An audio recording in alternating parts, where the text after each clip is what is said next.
Estamos em Apocalipse, capítulo 7. Vamos continuar o nosso estudo aqui a partir do versículo 9. Vimos na aula passada que os crentes, eles são selados, marcados por Deus, numa demonstração de que Deus os guarda durante as perseguições ou tribulações, negarem a fé em Cristo. Veremos agora o que acontece com esse grupo de crentes, dos 144 mil, que representam os crentes de todas as épocas, seja do Antigo ou do Novo Testamento. Veremos o que acontece com eles quando eles vão para o céu, após terem morrido ou sofrido perseguições aqui na terra. Dê uma pausa no vídeo agora, faça sua oração pedindo a iluminação do Espírito Santo para entender tudo aquilo que vou dizer aqui e volte para prosseguirmos com o estudo. Se você gosta de assistir aos vídeos do canal, por favor inscreva-se e deixe o seu gostei. Vamos lá, Apocalipse 7, versículo 9. Depois destas coisas vi, e eis grande multidão que ninguém podia enumerar, de todas as nações, tribos, povos e línguas, em pé diante do trono e diante do Cordeiro, vestidos de vestiduras brancas, com palmas nas mãos. Pois bem, temos visto até aqui que, além da perseguição que os cristãos sofrem neste mundo por parte dos não crentes, esta perseguição que foi representada por 3 dos 4 cavaleiros do Apocalipse, os crentes também podem ser atingidos quando Deus manda juízo contra os não crentes. Porém, Deus marca os seus com um selo de propriedade e de proteção. De propriedade, porque o selo significa que os crentes pertencem a Deus, são propriedade dele. E de proteção, porque Deus nos guarda de negarmos a fé. Não importa o que passemos, não importa o que soframos. É bom destacar que a proteção de Deus não significa que ele nos livra de coisas ruins. Repito, podemos passar até pela morte física. A proteção significa sim que ele nos livra de negar a fé por causa dos problemas. Entende? Ainda que o sofrimento seja muito grande, ainda que a perseguição seja muito forte, não vamos negar a Jesus, porque ele vai nos impedir de fazer isso. Professor, mas pode ser também que eu nem precise sofrer ou morrer por Cristo, não é verdade? Claro, se for o propósito de Deus para a sua vida, que você não sofra nem morra por amor a ele, tudo bem, será o plano dele para a sua vida. Nós sabemos que, embora quase todos os apóstolos tenham morrido martirizados, o apóstolo João morreu de velhice. Então, não é impossível que Deus preserve os seus filhos de sofrimento ou de assassinato neste mundo. Tudo depende do propósito dele para a vida de cada um. Vamos lá. Agora, João tem a visão do que acontece com os crentes quando morrem por causa desses sofrimentos e perseguições. Professor, então aí não está englobado aquelas pessoas que morrem de forma natural, morrem sem perseguição e sem sofrimento, como eu acabei de citar aqui? Claro que estão englobados. Estão englobados aqui todos os crentes. Porque se você é crente, naturalmente você sofre algum tipo de perseguição. É claro que, às vezes, não naquela medida que sofrem os cristãos que moram em países muçulmanos, países comunistas, mas com certeza todo crente sofre alguma espécie de perseguição por parte de seus colegas de trabalho, por parte de seus vizinhos, por parte de todos aqueles que têm problema ou que implicam com os cristãos. Voltemos aqui. João tem a visão desses crentes agora no céu, e essa é uma visão, claro, que engloba todo o período da era da igreja. Durante toda a era da igreja, essa visão aqui se repete. Toda vez que os crentes chegam ao céu, isso aqui acontece. Vamos ver? De todas as nações, tribos, povos, línguas, veja só, de todas. Não todas. Não são todas as nações, todas as tribos, todos os povos e todas as línguas que vão para o céu quando morrem. Não, mas pessoas de todas as nações, tribos, povos e línguas. Por quê? Porque em todas as comunidades, em todo tipo de comunidade, há os eleitos de Deus, há os seus escolhidos. Por isso aqui temos o destaque desta preposição de todas as nações. Entende? Os filhos de Deus estão em todo lugar no mundo. São de todas as nacionalidades. Se estivermos falando em termos de tribos, são de todas as tribos. Em toda tribo há um eleito de Deus. Pode ser que você evangelize até uma tribo indígena inteira e apenas um se converta. Este é o eleito de Deus. Não importa o povo, não importa qual seja a língua falada, em todos os âmbitos Deus tem os seus escolhidos. Aqui vemos que eles, após a morte, vão para o céu e ficam em pé diante do trono e diante do Cordeiro. Ora, se estão diante do trono e diante do Cordeiro, eu não precisava nem dizer que estão no céu. Isso é óbvio. Eles vão fazer parte agora dos chamados 24 anciãos. Lembra? Aqueles que representam os crentes tanto do Antigo quanto do Novo Testamento. Diz o texto que eles são vestidos de vestiduras brancas, com palmas nas mãos. Essas vestiduras brancas, eu já comentei, representam pureza, santidade. Os cristãos são vestidos com ela, porque essas roupas apontam para quê? Para a pureza e a santidade de Cristo, que é o verdadeiro responsável por estarem ali. As roupas brancas não representam uma pureza e santidade inerentes, algo que temos por nós mesmos. Não, representam a pureza e santidade de Cristo que nos são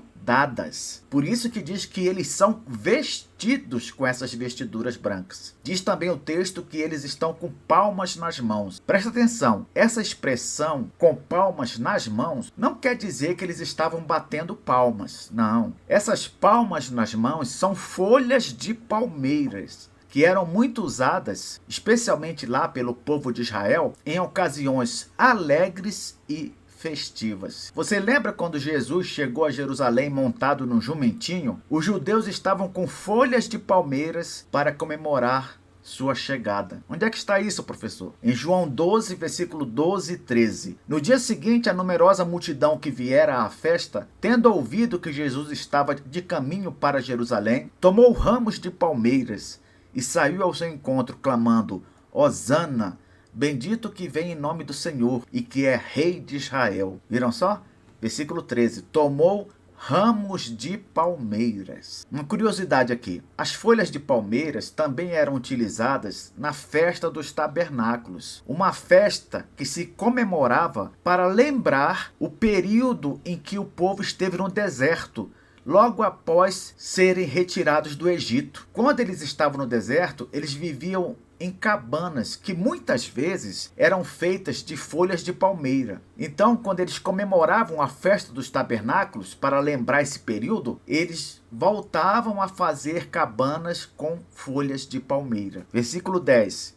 E clamavam em grande voz, dizendo... Quem são esses que clamavam? Os crentes que vão para o céu imediatamente após sua morte. Clamavam em grande voz, dizendo: ao nosso Deus, que se assenta no trono, e ao Cordeiro pertence a salvação. Vejam que assim que nós chegarmos ao céu, nós, todos os que são crentes em Jesus, a primeira coisa que vamos fazer é reconhecer que o Pai e o Cordeiro são aqueles a quem pertence a salvação. Aqui não é uma referência a uma salvação do perigo, a uma salvação de um problema, a uma salvação de uma coisa qualquer. Não. Esse artigo definido a salvação indica que nós vamos agradecer a Deus e ao Cordeiro pela nossa salvação eterna. Não é qualquer salvação que é mencionada aqui, não. É a salvação. A salvação, aquela que mais importa. A salvação de nossas almas. É por isso que nós vamos agradecer assim que chegarmos ao céu. Eles estão louvando pela salvação que receberam em Cristo Jesus. Salvação que foi decidida pelo Pai e que foi executada pelo Filho. Versículo 11.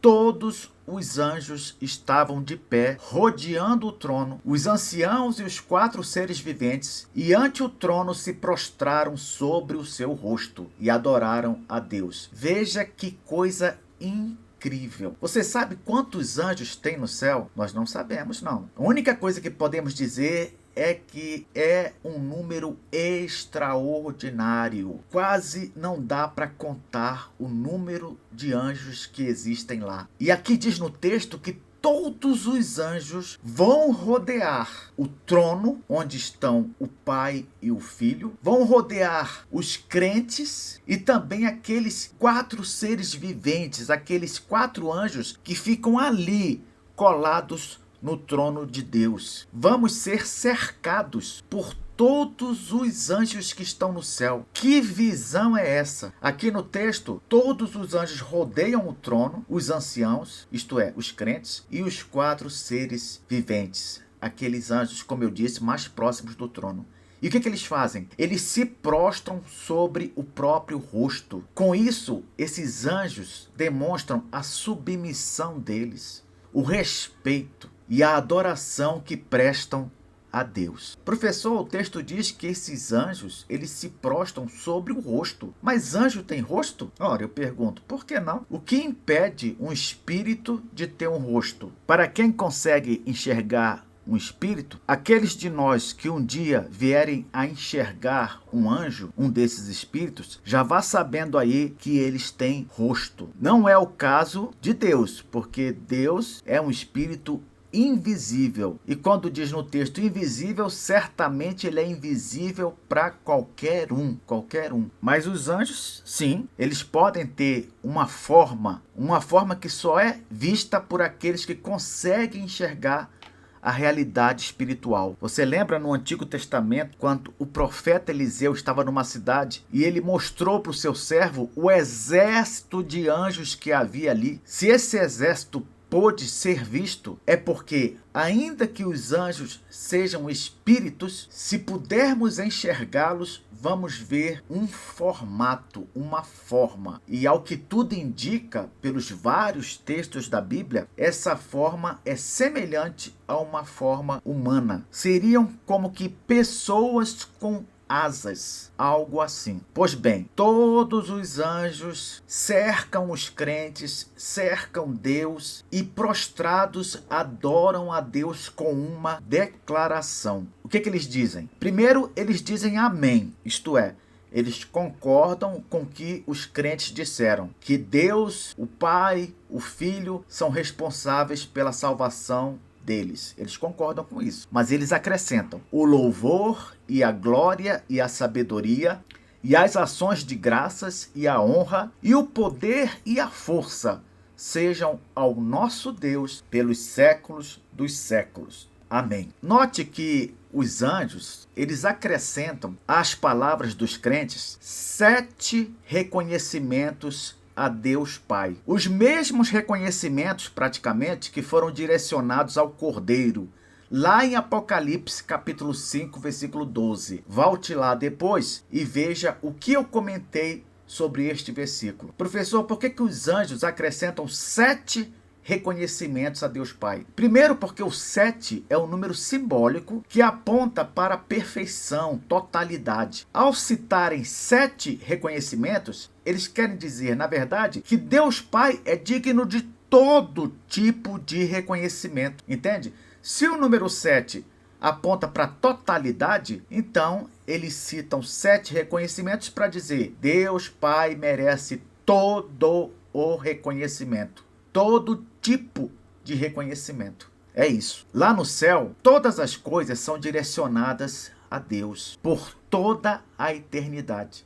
E os anjos confirmam isso agora com essas expressões e finalizando com um amém. Quanto ao significado de cada um desses termos, louvor, glória, sabedoria, etc., você pode conferir o comentário, como eu disse, que fiz em Apocalipse 5, versículo 12. Mas, falando de forma resumida, é o seguinte: louvor abrange elogios em geral, abrange cânticos, atitudes que agradem a Deus. Em outras palavras, louvor é um conceito muito extenso. Já glória é o reconhecimento de mérito por qualquer coisa. Toda vez que você quer reconhecer o mérito de Deus por algo, você dá glória a Ele. Sabedoria aqui tem a ver com o fato de Deus criar e conduzir um plano para toda a criação, especialmente para cada pessoa. Deus criou um plano e o conduz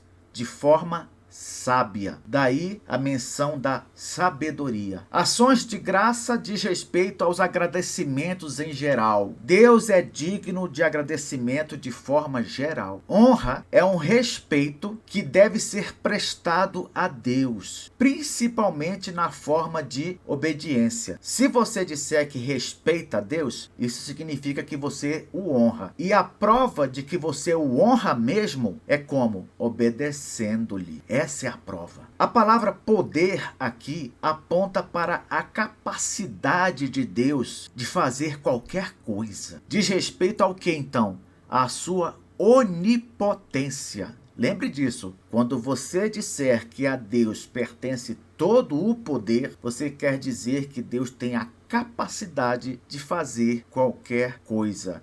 Não há impossíveis para ele. E por fim, a palavra força tem a ver com o fato de Deus ser capaz de enfrentar qualquer inimigo. Mas cá entre nós, na verdade, ele não tem inimigos reais. Não é isso? Porque quem pode se levantar contra o Senhor? Terminando aqui o estudo de hoje, versículo 13. Um dos anciãos tomou a palavra dizendo: estes que se vestem de vestiduras brancas, quem são e de onde vieram? Presta atenção. Um dos anciãos, em outras palavras, um dos crentes que está lá no céu, ele toma a palavra e pergunta. Pergunta para quem? Pergunta para o apóstolo João. Ele pergunta o seguinte: estes que se vestem de vestiduras brancas, quem são e de onde vieram? É claro que ele sabe a resposta. Ele sabe quem são aqueles que chegaram de branco. Ele também sabe de onde vieram. Mas ele quer ver se o apóstolo João sabe também. Professor, qual é a lógica disso? Se ele sabe a resposta, por que ele pergunta?